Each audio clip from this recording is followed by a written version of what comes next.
Assalamualaikum warahmatullahi wabarakatuh. Alhamdulillah, wassalatu wassalamu ala rasulillah. Teman-teman, salam berbahagia. Di kesempatan yang berbahagia ini, kita ingin sampaikan ya, salah satu cara untuk kita berbahagia adalah tidak adanya usikan dari orang lain.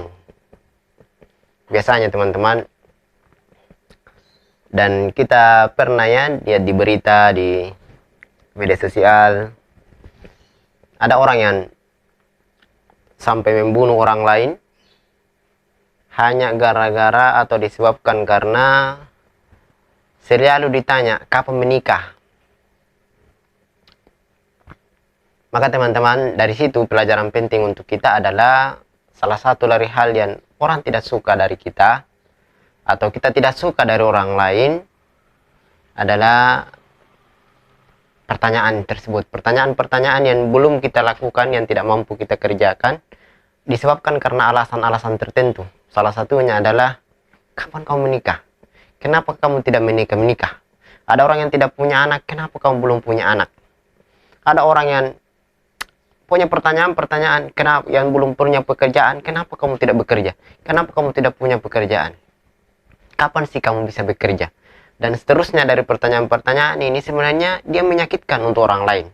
Mungkin bagi orang yang bertanya dia merasa enjoy dengan pertanyaan itu, dia tidak ada masalah.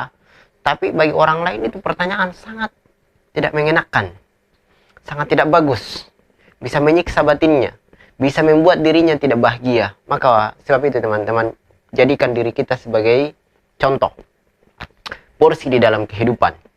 Makanya di dalam setiap perbuatan, pepatah kita, orang tua kita dulu mengatakan, cubitlah dirimu sendiri sebelum engkau mencubit orang lain.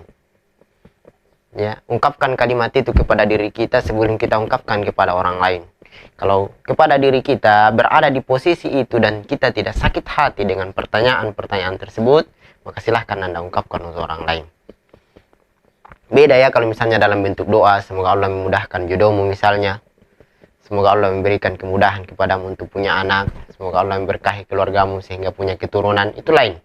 Tapi kalau dalam bentuk pertanyaan-pertanyaan yang terkadang bisa menyudutkan orang yang kita tanya, maka hentikan pertanyaan itu. Kenapa? Karena itu tidak membuat orang bahagia. Olehnya itu teman-teman, setiap kita ini kan punya kekurangan. Setiap punya kekurangan. Ada mungkin yang berbahagia di tengah keluarganya, mungkin dia punya anak, tapi mungkin dia susah di dalam materi, mungkin dia susah dalam segi pendidikan dan seterusnya. Ada orang yang karirnya bagus, cuman dia belum punya jodoh atau belum menikah. Maka hentikanlah pertanyaan-pertanyaan itu. Apalagi kalau kita di Sulawesi Selatan teman-teman, uang pernikahan ini kan mahal. Namanya istilahnya uang panai. Ini mahal. Tidak sembarang orang kemudian menikah dan seterusnya. Subhanallah. Jadi porsi-porsi pertanyaan tersebut mestinya senantiasa kita pikirkan sebelum kita ungkapkan, sebelum kita sampaikan atau kita tanyakan kepada orang lain. Olehnya itu teman-teman, seseorang mestinya senantiasa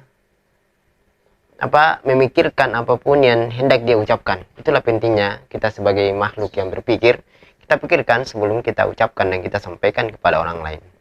Itu mungkin teman-teman, semoga dengan ini menjadi pelajaran untuk kita semua. Jadi usahakan senantiasa memikirkan, kalau seandainya saya ditanya seperti ini, apakah membuat saya bahagia? Ketika saya berada di posisinya, apakah itu pertanyaan tidak membuat saya sakit?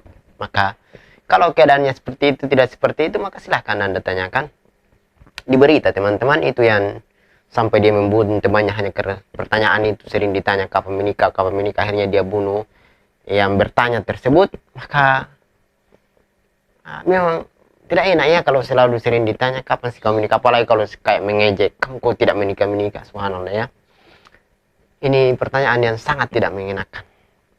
Maka ketahuilah porsi kita dan ketahuilah kedudukan ketika kita akan ditanya seperti itu.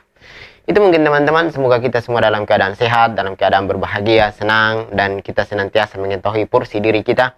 Kita senantiasa mengetahui bagaimana keadaan diri kita, dan kita senantiasa mengetahui bagaimana keadaan orang lain sebelum kita berinteraksi, apakah itu dalam bentuk pertanyaan atau dan sejenisnya, dari berbagai hal interaksi sosial antara satu manusia dengan manusia yang lainnya. Assalamualaikum warahmatullahi wabarakatuh.